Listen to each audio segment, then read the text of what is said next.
Dans les amphithéâtres, la misère a fait son nid. Un étudiant sur 5 ne mange pas à sa faim. Et d'ailleurs, je tiens à remercier le Parti socialiste d'avoir intégré le repas Crous à 1 € dans sa niche parlementaire. Preuve que la solidarité est une meilleure vitrine que la retraite par points, que 32 milliards d'austérité, dont 630 millions pour l'enseignement supérieur en moins, que le soutien à un gouvernement ouvertement compatible avec l'extrême droite. En 2023, à une voix près, l'Assemblée nationale avait rejeté cette proposition de bon sens. Je n'étais pas là, j'étais en assemblée générale dans mon université, où nous ne réclamions pas une faveur, mais un droit, parce que nous savions déjà que l'on apprend mieux le ventre plein. Aujourd'hui, je suis députée. Le Parlement est recomposé et le programme du nouveau Front populaire, qui contient 7 mesures, est arrivé en tête. Alors, collègues macronistes, cette fois-ci, quelle justification hors sol trouverez-vous pour voter contre cette proposition de loi ? Que le Crous à 1 € existe déjà pour les étudiants les plus pauvres ? Mensonge. 90% des étudiants précaires n'y ont pas accès. Ou encore, vous direz, ils n'ont qu'à bosser pendant leurs études. Vous devriez pourtant savoir que le salariat concerne déjà 1 étudiant sur 2 et est la première cause d'échec en licence. La société a besoin de nouvelles générations formées pour répondre aux gros enjeux de demain, à commencer par la planification écologique. C'est une chose de permettre aux jeunes d'accéder à l'université, c'en est une autre de leur permettre d'y réussir. Sinon, vous allez encore me dire que les tarifs du Crous sont déjà sociaux. Dans ce cas-là, pourquoi les banques alimentaires débordent-elles d'étudiants? Pourquoi? Eh bien, moi, je vais vous le dire, parce que les prix des repas sont déjà trop chers et parce que dans votre système, tous les étudiants sont pauvres. Tous subissent l'inflation, car depuis 2017 et l'avènement d'Emmanuel Macron, le coût de la vie a grimpé de 30% pour les étudiants et s'élève maintenant à 1 200 € par mois. Pensez-vous vraiment que les familles peuvent assumer un tel coût?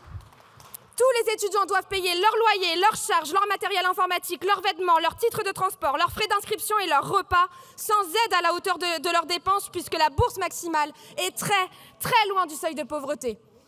Le système de bourse est aussi archaïque qu'injuste. Entre 2020 et 2022, le nombre de boursiers a chuté de 73 000. Vous voyez bien qu'entre la réalité des étudiants et le mode de calcul des bourses, il y a un gouffre. C'est le système entier de protection sociale qu'il faut refondre.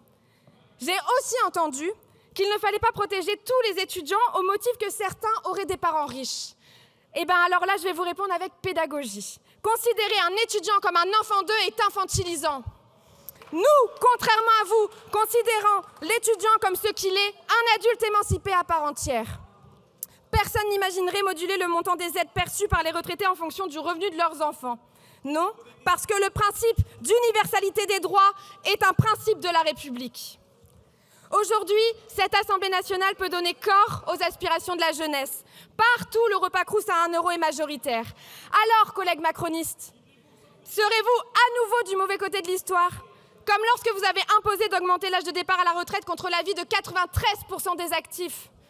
Le repas Crous à 1 € coûtera seulement 90 millions d'euros. Je dis seulement, car c'est 0,4% des bénéfices réalisés par Total en une année.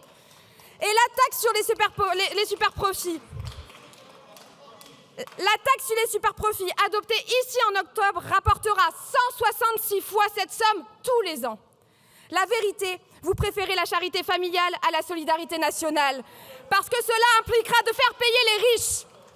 Ne me faites pas croire que l'État n'en a pas les moyens, c'est une question de choix. C'est vous qui avez décidé de dépenser des milliards d'euros en cadeaux fiscaux plutôt que d'en consacrer une infime partie à protéger les étudiants. C'est vous qui avez permis aux milliardaires français d'encaisser 2 000 milliards de dollars supplémentaires pour que la seule année 2024 soit 3 fois plus que 2023 sans qu'une poussière de cette richesse ne soit partagée. C'est vous qui gavez les riches et affamez les étudiants. Je m'adresse maintenant aux étudiants. Bientôt, nous arriverons au pouvoir. Alors, nous reconnaîtrons ce nouvel âge de la vie, la jeunesse. Et nous la protégerons par la solidarité nationale. Comme après la guerre, la création de la retraite a permis de reconnaître le droit au repos aux plus âgés, nous mettrons en place une allocation d'autonomie universelle au niveau du seuil de pauvreté pour le droit d'étudier. Pas de marquage au fer rouge en fonction de vos origines sociales, pas d'humiliation paternaliste, pas de contrepartie capitaliste. Aux étudiants, si cette loi ne passe pas ici, vous seuls pouvez l'arracher. Unissez-vous, battons-nous, car comme le disait Victor Hugo, Aucune armée n'est plus puissante qu'une idée dont l'heure est venue. Aujourd'hui, la mobilisation, demain, la justice. Merci, madame.